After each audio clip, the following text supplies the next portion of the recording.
And today I just wanted to show this little depiction. This was shared on another channel, and I thought I'd just draw a little version of what I saw. This pertains to the current situation we're experiencing. And this big pile here represents a giant pile of rice, or the world's population. And here we have, give or take, 8 billion people in the world, represented as this massive pile of rice. Now, of course, these piles won't be to scale, but it will serve the purpose. Now, out of 8 billion people, 16 million people die of cardiovascular disease. And in this smaller pile, 1.6 million people die every year of diarrhea. And this could be a variety of different reasons, but nonetheless attributed to this condition. And 1.2 million people die in cars. Here we have a smaller pile of 800,000 deaths attributed to suicide. And here we have 1 grain of rice. 1 grain compared to this pile that represents 3 pounds. And here 1 grain has supposedly kicked the bucket due to this modern day epidemic. It has not even reached the number attributed to the common flu. That is something we live with every day. And for this grain of rice, a small select few have decided to shut down the world's economy. If we were really concerned about deaths, we would eliminate the automobile just as quickly as the controllers took action in this modern instance. However, this is even more alarming, that such action would be taken for such a ridiculous statistic, and this leads me to believe that something much greater is going on. And here, as Trump is claiming that we've passed our peak, protesters are taking to the streets nationwide, bombarding their capitals, and similar to Henry David Thoreau, I always encourage civil disobedience. And with that said, welcome. Here we're going to look at the Ottawa, Canada Library of Parliament building. And today's video is brought to you by Meow Mix. And we did look at this briefly in the last video. And we have also looked at the Parliament building in past videos. Here's a little look at that, and a fascinating building. And you can see my past video, which I'll link below if you want to delve into the Parliament building itself. But today we're going to have a little look at the library attached to this Parliament building. According to the falsities, the Library of Parliament is the main information repository and research resource for the Parliament of Canada, and is the last untouched part of the larger building's original incarnation after it burnt down in 1916. Designed by Thomas Fuller, the building is inspired by the British Museum Reading Room. And here we can see the inside of that. And the construction of the library began in 1859 and completed in 1876. They tell us in 1861 the work was halted, and in 1869 the builders discovered that they didn't have the technical knowledge to build the domed roof. In the middle of construction, realizing they're not sure how they're even going to construct this, according to the narrative. This meant that Thomas Fairbairn Engineering Company of Manchester had to be contracted to provide a prefabricated dome within a few weeks. Mind you, this is 1866. I mean, here just calling upon this firm, and this gave the Library of Parliament the distinction of being the first building in North America to have a state-of-the-art wrought iron roof. Further, they tell us, in 1883, the library's 300 gas lights were converted to electricity.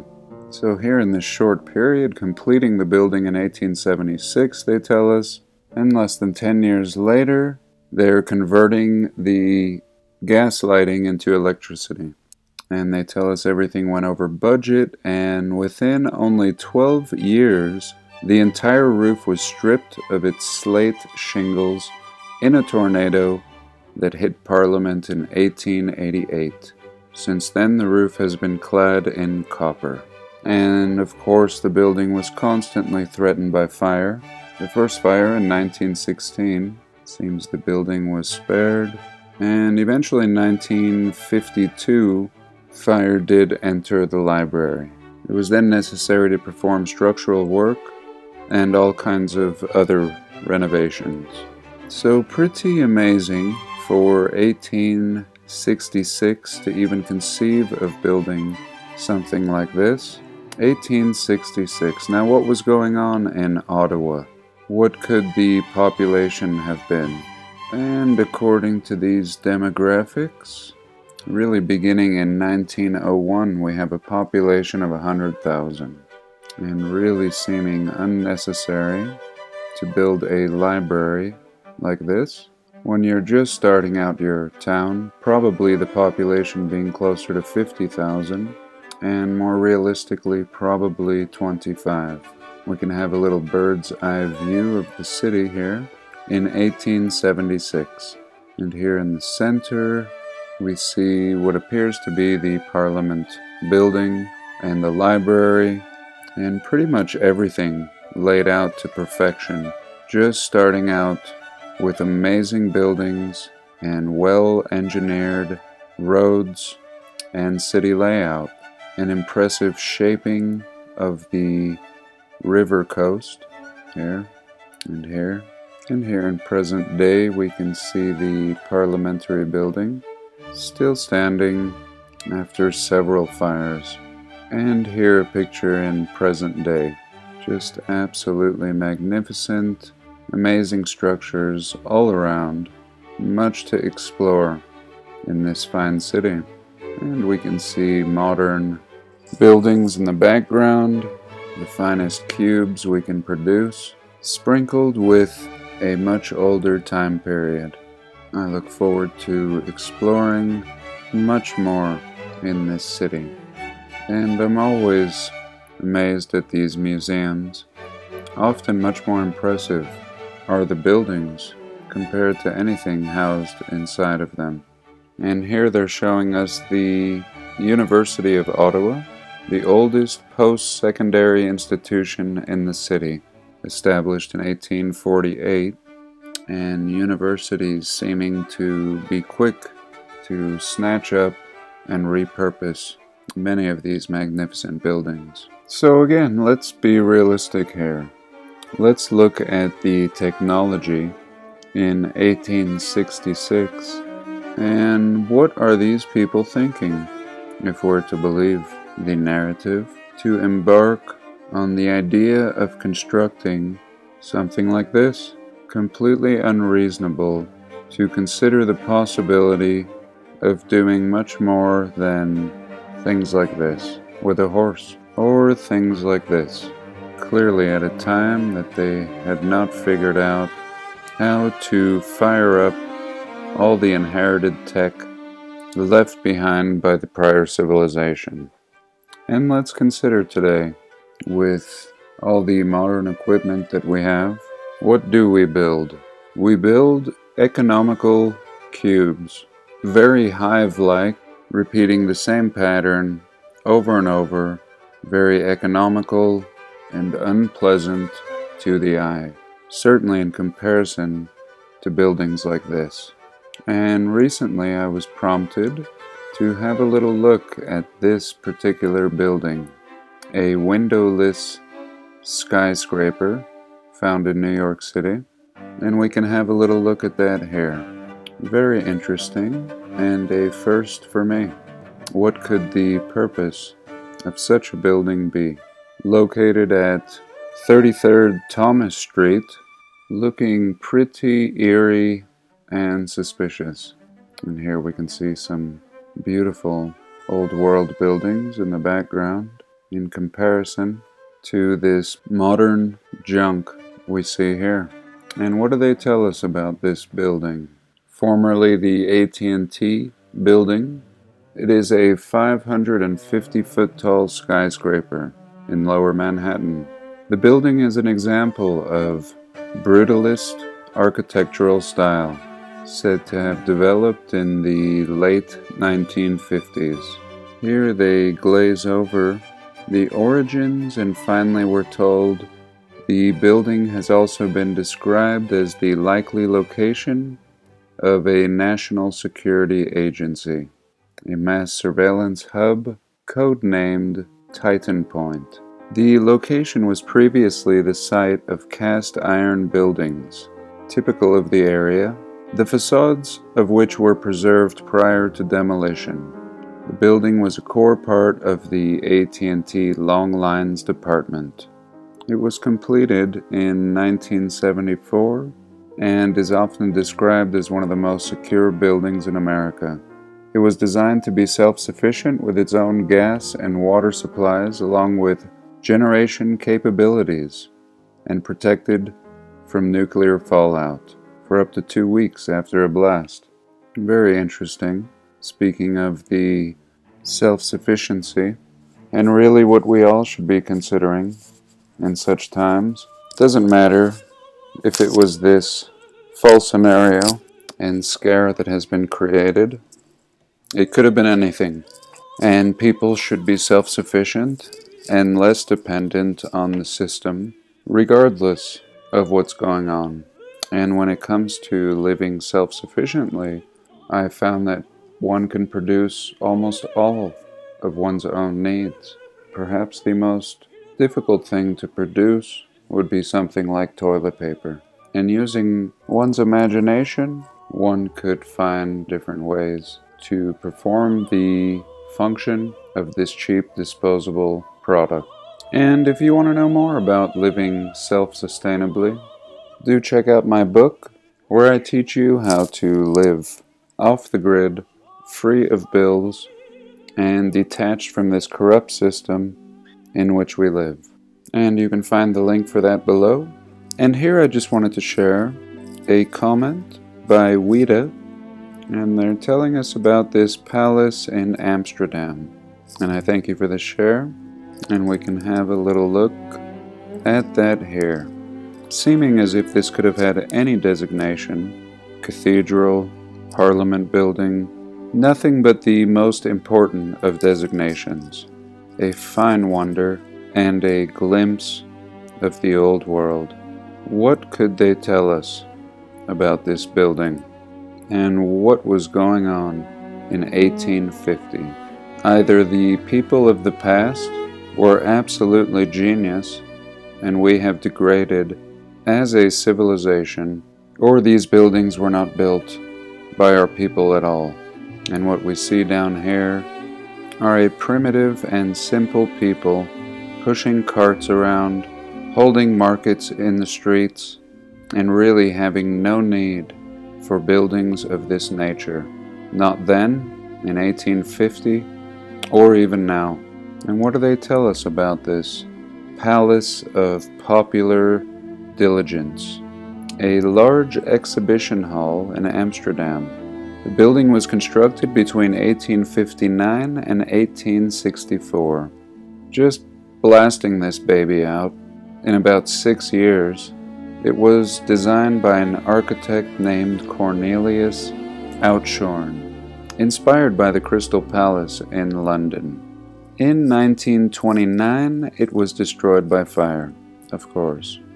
And here we can have a little look at the Crystal Palace, always remarkable, and once again, similar to the World's Fairs, this exhibition took place from May 1st to October 15th in 1851. So to construct this again for 6 months of usage, how and why? Completely ridiculous and very tragic and not surprising. that this beauty, constructed of what appears to be non-flammable materials, would burn down. I'm not even sure how I would proceed to burn this structure down, even if I wanted to. And here I just wanted to feature a little showcase of Capitol buildings. And this is a little website that I found here. And it looks like a very nice showcase of Capitol buildings found throughout our nation. And I would love such a showcase of Capitol buildings found throughout the world. But for now, very excited to see a nice handful. Here we have Manchester, New Hampshire, a true wonder, perhaps gold on the dome. Austin, Texas, a real beauty with this sandstone hue. Absolutely remarkable. This is a first for me. And Harrisburg, Pennsylvania, a little taste with some massive sculpting on either side here compared to this man. And Columbus, Ohio, really seeming incomplete, probably inherited mid-construction, or the top may have been blown off. Very beautiful. And Indianapolis, Indiana. And we have looked at Indianapolis in past videos. A very beautiful square in the center of town. And Springfield, Illinois. A superb structure, almost with a kind of yellow hue. And what looks like a center point that probably housed some sort of obelisk or something, adding to the technological feature that many of these buildings appear to display. And Des Moines, Iowa. We love our Des Moines capital, the only 5-domed golden Capitol building in the nation. And really cool the way they took this shot. And Helena, Montana. Always fun to look at the Capitol buildings built by cowboys. Perhaps Tartarian cowboys. And Olympia, Washington. Very appropriate. And I'm not sure what we're seeing here, but very remarkable. Sacramento, California. A real beauty. And Carson City, Nevada. Again, the architecture of the Old West. And of course Salt Lake City, Utah. Just mind-blowing. And I've yet to take a little peek inside in person one of these days. Not sure if they would let my dog in. And Augusta, Maine. Way up there in Maine. Very important. Very same style. And Providence, Rhode Island. This is just a beauty. Really reminding me of the building in Amsterdam we had a look at earlier in the video. Super techy with its 5 concentrated domes. Totally unnecessary for a government municipality. Way over the top. Whereas one simple floor would suffice today and yesterday. In Cheyenne, Wyoming. Again, the architecture of cowboys. Who is a cowboy to break tradition?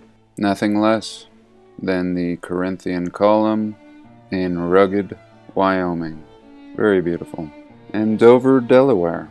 Not as impressive as the others, but nonetheless the architecture of the old world.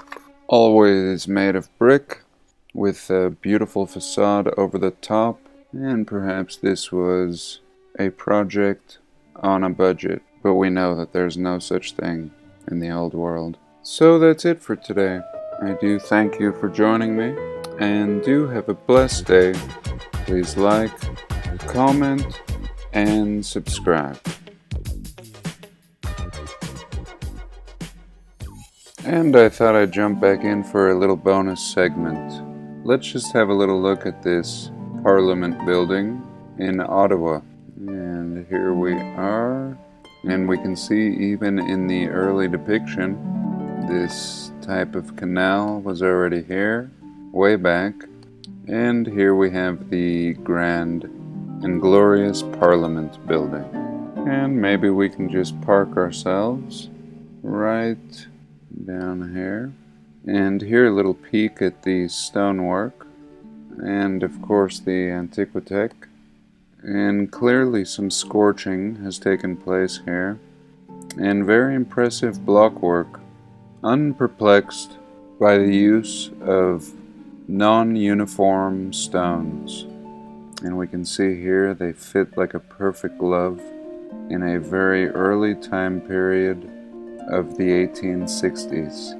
Truly masterful, using different types of stone and again fitting them like a glove. And what I couldn't help but notice was that many of these structures of old seem to be sitting on top of a much older stone. And this much older stone appears to be the remains of much older buildings. And as we can see in photos in the past, is that we do have cities underneath our cities. And it seems to me as if many of these grand buildings were simply built on top of the remains of buildings from prior resets. And really a pretty smart tactic, as we've been told, a wise man builds his home on a rock, or in this case, an ancient building. Real quickly, I thought I'd take a little dive into New Mexico here and examine this old star fort we see in the middle of nowhere, out in the deep desert. And I've shown this in a past video, but here it is again. Simply the imprint of a star fort, and anybody that's looked at star forts recognizes this pattern, and it seems like one could approach this off the main road. And when we click on this image, this is what we get. Some old brick ruins out here in the middle of nowhere. And it appears as if perhaps the Park Service has applied some covering over this brick, either to preserve or to hide the true origins of these ruins. And down here we can see some blockwork, very interesting. And back here as well, larger blockwork underneath the brick. And this is pretty fascinating. Not what I was expecting to see around this star fort. Originally I just clicked on this picture here, and this is what it shows us. Just a whole bunch of ruins, and of course the narrative may tell us that this is the remains of some fort, but I don't think so. Here these are found around this star fort that is pretty much unknown and very fascinating. Something to explore a little more in another video. So that's it, I promise. Until next time, God bless.